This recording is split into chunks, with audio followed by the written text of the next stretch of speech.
tewali kintu kizibu nga kumawo Uganda ng'ovudde ku kyeyo n'okola business. Jjukira eri obadde salary ana buli mwezi oguggwako. Kati otissa okomyewo otandise akabizinensi ko. Omwezi ogusooka gugudde, ogwokubiri gugudde, ogwokusatu gugudde, ogwokuna gugudde, omukyala nga gamba abaana tebalina fees. Obadde eri nga tusoma tuli ekyennyanja ennyumba esasulwa. Kati wajja eno jjukira bizinesi ze Uganda okupiikinga n'omwaka gugwa oluusi beegaanira ddala. Naye ekikuyamba kiba kimu kwe kukkiriza nti gye nnava sikola ki? Siddayo. Mu mbeera yonna wano wennyina okuyita kino bwe kiba kiganye kati nkoze eki. Ekyo omuntu atakirina buli lw'osigala ng'okyalina escape route tebigenda ttambula. Olina kukkiriza nti kati wano we wali obulamu bwange. Mu mbeera yonna nyina okulafubana. Beba abaana boolaba nga yatandika edduuka oba bw'ogambye obupale bugoye bw'abaana agenda okulaba teguggwa n'abuyiriba TikTok. N'agiwayo TikTok. Akola butaweera kubanga we wali obulamu bw'omuntu nga ganti eno ye business, ono ye maama, ono ye taata, ono ye mukyala wange oba ye bba wange. Be baana ye school fees ye rent oyo muviire. Mwetegefu oyo amaliridde. Naye bino bwogira natandiseeyo akaduuka kange eyo anzirayo kawungezi nga nyinyuse envudde wano ku mpewo ne ndabako olugira mu kusooka excitement oddayo buli lunaku. Ne bagamba tetwatunze n'oddayo n'enkera tetwatunze olugera n'olinda wiiki. Ne bagamba twatunzeyo emitwalo ebiri nga limala amaanyi. N'olinda mwezi ne bagamba twatunze emitwalo 5. N'ogira nogaye lwaki sikaggala n'ensigala wano. Naye nga oli bw'amanya nti akaduuka kano bwe bulamu bwange n'ensonga lwaki batunze 2 oba batunze 5 okinoonyereza.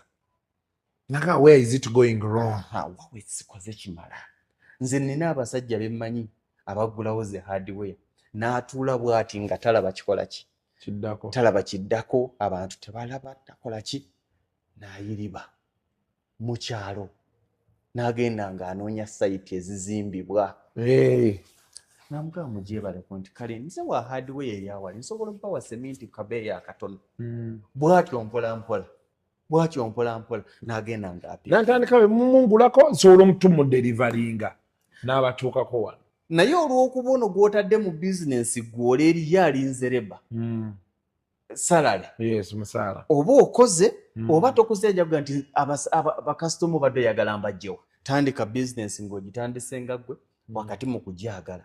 Era ekibuuzo abantu kye babuuze nnyo nti bizinensi ki gye nsobola okutandika? Nyina ssente bwe ziti nsobola kukola bizinensi ki? Ekyo ekibuuzo tekiriyo. Buli muntu alina kukola bizinensi eyo gy'asobola ate ng'agyagala. Waliwo okubanga bizinensi ogyagala naye nga togisobola. Waliwo okubanga bizinensi ogisobola naye nga togyagala. Ate mu kugisobola n'obutagyagala we tusinga okubeera abasinga. Abantu abasinga babuuza nnyo naye kati kasuka osobodde otya ekintu kino kikola bw'oti. Naye oddayo n'otegeera nti kasuku kyakola ate akyagala. No, abantu bakitunuulira nti mulimu kasuku lwe yavuganga amafuta ga mitwalo 15 oba 2 nakkirira e Masaka ng'alidde n'okulya n'asaasaanya bajeti ya mitwalo 40 oba 3 mu lugendo awo naye ng'agenze kunona interview etagenda mu wadde mitwalo 10. Oyo akubuulira eggulo twali tugenda Entebbe eyo twali tugenda shootinga Shaka Mayanja ne Elijah Kitaka ne tuyita ku express nga kajjaamu kakutte wano okuva ku express okuva ku northern oyambuke Busega then okwate Masaka road ne mugamba nti yabola bye tugenda obbeera mu enkya tulina okkeera oba tuyite eri ne balabye Mayanja kati olina okukola olwo tubala bwe tutuuke Masaka okola interview eno mugamba nti ene mwanyi tusigale nga tugenda kwa Friday twali twagiteekawo tuwummule kuba tukola Monday to Monday so tugenda Friday tuwummule atugamba nti tugende kati oluusi omuntu ye tasobola kukimanya naga nti omusajja ayinza omaliza avudde wano ng'ali Masaka interview gijjeeyo tekomyewo mitwalo 10 oluusi ng'emu. Kati ekyo gwatandika omulimu gwonna oli mwetegefu okusadda akasente z'otagenda kulaba nkya mu kutandika bizinesi teriyo zaabu. Ekenda bwekozese muganda wange olina okuba ng'osibye omutima. kubanga osanga abasajja business nga bazitaddemu obukadde n'obukadde obuwumbi n'obuwumbi n'amala omwaka n'akwata ogwokubiri n'akwata ogwokusatu nga tajjangayo wadde ekikumi naye ng'ate abakozi bo baagala. Era omuntu asinga okubeera n'emirembe eyo yakozesebwa lwakuba ekisomoozo ekiriwo nti egyo emirembe si gya lubeerera. Ofunye emirembe egitali gya lubeerera ono agenda kufuna okubonaabona okutali kwa lubeerera. Nti gwe osazeewo nze ebyo eby'emisolo ebyo ebyasimanya misaala gy'abakozi nze sijja biyingira oba tukoze loso oba tetukoze nze njagala omusala bajja gukuwa. Naye waliwo akaseera status oba situation gy'ogenda okutuukamu nga tekyasobola kuweesa musaala. Productivity ng'eweddewo kaddiye. Kati otuuke ng'ate tukyasobola kubaako ky'okola.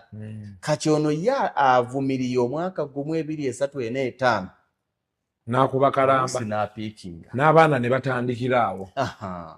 N'asetinga ekintu n'omwana kyasobola okukola okusikira n'amanya nti daddi yavuddewo. Gwe tonyumirwa meeting etuula nti kaakati bannange omugenzi agenze ani agenda okusigala nga addukanya edduuka. Ezo meeting weetaaga ozituuzaako bwezi emyaka 40 meeting z'okufaako ebyo bye birina okubaamu.